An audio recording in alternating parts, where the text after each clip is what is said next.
శ్రీ గురుభ్యో నమః మహాగణాధిపతి నమః శివాయ గురు నమః శ్రీ కామేశ్వర నమః. ప్రేక్షకులకి శుభోదయ శుభాకాంక్షలు. నేను మీ సోమేశ్వర శర్మ. మేషం నుండి మీనం వరకు ఉన్నటువంటి రాశి ఫలితాలు నా పరిజ్ఞానం సహకరించిన వరకు ఈ వారం రాశి ఫలితాలను తెలియజేస్తాను. ఈ రాశి ఫలితాలు ఈ నెల 25వ తేదీ నుండి 31వ తేదీ వరకు వర్తిస్తాయి. ముందుగా గోచారం. మిథున రాశిలో గురువు, సింహరాశిలో కేతువు, మకర రాశిలో రవి, బుధ, కుజ, శుక్రులు, కుంభరాశిలో రాహువు, మీన రాశిలో శని.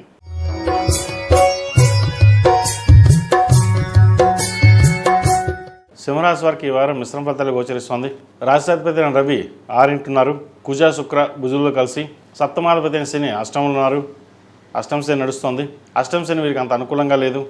వృత్తి ఉద్యోగంలో చిన్నపాటి మెంటల్ టెన్షన్స్ ఉండే అవకాశం ఉంది.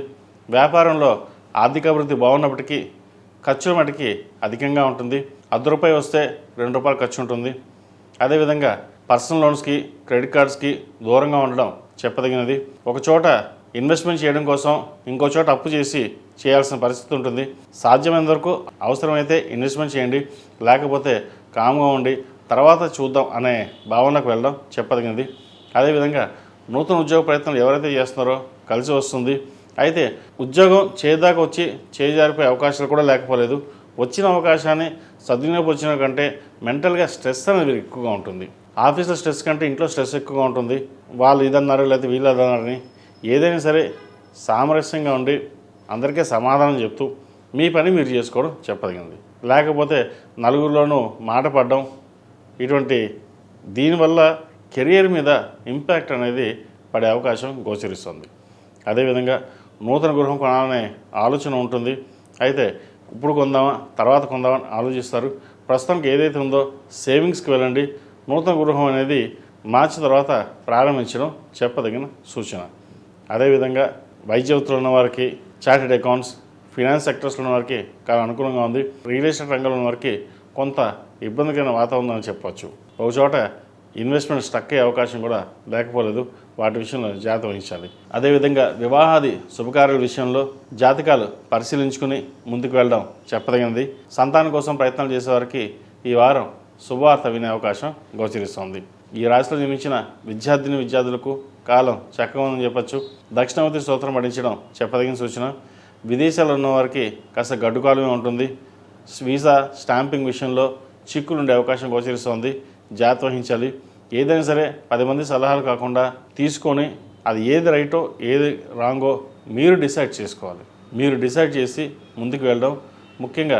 ఏదైనా ఉంటే కనుక మాతృ సంబంధించిన తల్లిదండ్రులకి విషయాన్ని చెప్పి ముందుకు వెళ్ళాలి. ఎందుకంటే చతుర్థాధిపతి అయిన కుజుడు 6 లాభదాయకంగా ఉంటుంది. మంచి అవకాశాలు కలిసి వస్తాయి. ఈ రాష్ట్రంలో మించిన స్త్రీలకు వృత్తి ఉద్యోగపరంగా వ్యాపారపరంగా సానుకూలంగా ఉంటుంది. కలిసి వచ్చే కాలం అని చెప్పచ్చు. వీరికి అర్ధాష్టంశ నడుస్తుంది. అర్ధాష్టంశ నడుస్తున్నా కూడా మనోధైర్యం, మనోబలం ఎక్కువగా ఉంటుంది. ఏదైనా కష్టపడాలి, పైకి వెళ్ళాలి, ఎదగాలి అనే భావన ఎక్కువగా ఉంటుంది. అయితే ఒక్కొక్కసారి ఎంత అలా అనుకుంటారో ఒకసారి రివర్స్లో మళ్ళీ ఆలోచిస్తారు. చేయగలమా లేదా, ఎవరైనా అనుకుంటారా, ఇటువంటి భావన కూడా ఉంటుంది. ఇవన్నీ పక్కన పెట్టి మీరు ఏదైతే చేయదలుచుకున్నారో అది నిర్విఘ్నంగా పూర్తవుతుంది. ధైర్యంగా ముందడుగు వేయండి. ఇది వ్యాపారం కావచ్చు, ఉద్యోగం కావచ్చు. నూతన ఉద్యోగ ప్రయత్నాలు చేసేవారికి చక్కగా కాలం కలిసి వస్తుంది. మంచి ఉద్యోగం వచ్చే అవకాశం గోచరిస్తుంది. వ్యాపారపరంగా అనుకూలంగా ఉంటుంది. ఆరోగ్యం పట్ల కొన్ని జాగ్రత్తలు తీసుకోవాలి. జీవిత భాగస్వామితో మాట్లాడేటప్పుడు ఆలోచించి మాట్లాడడం చెప్పదగినది. చిన్న విషయాలు కూడా ఎక్కువగా స్ట్రెస్కి గురవుతుంటారు. ఖర్చులు అదుపులో ఉంటాయి. అయితే అన్నీ అనుకూలంగా కూడా ఏదో తెలియని వెల్త్ అనేది ఉంటుంది. వాళ్ళన్నారా వీళ్ళన్నారా లేదా కెరియర్లో సహోద్యోగుల డిస్టర్బెన్స్ ఏదో ఒకటి. ఇవన్నీ పక్కన పెట్టినట్లయితే మీ వరకు మీరు ఆలోచించే విధానం ఏదైతే ఉందో అది కరెక్ట్ అవుతుంది. కాబట్టి కెరియర్ పరంగా, ఫినాన్షియల్ పరంగా అందరి మాటలు వినండి, కానీ డెసిషన్ మేకింగ్ మీద ఉండాలి. దానివల్ల మీరు లాభపడతారు. ఏదైనా ఖర్చులు కనుక తగ్గించడానికి డబ్బులు ఏమంటే సేవింగ్స్, జీవిత భాగస్వామి అకౌంట్ కానీ లేదా తల్లిదండ్రుల అకౌంట్లో కానీ వేసుకుని దాచుకోవడం అనేది చెప్పదగింది. షూరిటీ సంతకాలకి దూరంగా ఉండడం చెప్పదగిన సూచన. ఈ రాశిలో మించిన వారికి కలిసి వచ్చే సంఖ్య 3, కలిసి వచ్చే రంగు తెలుపు. ఏదైనా పని మీద బయటికి వెళ్ళినప్పుడు గురువారం కానీ ఆదివారం కానీ వెళ్ళండి. మంచి ఫలితాలు సంప్రాప్తిస్తాయి. మేషం నుండి మీనం వరకు ఉన్నటువంటి రాశి ఫలితాలు నా పరిజ్ఞానం సంకరించే మేరకు ఈ వారం రాశి ఫలితాన్ని తెలియజేశాను. సర్వే జన సుఖనో భవంతు, లోక సంస్థ సుఖనో భవంతు. ఓం శాంతి శాంతి శాంతి.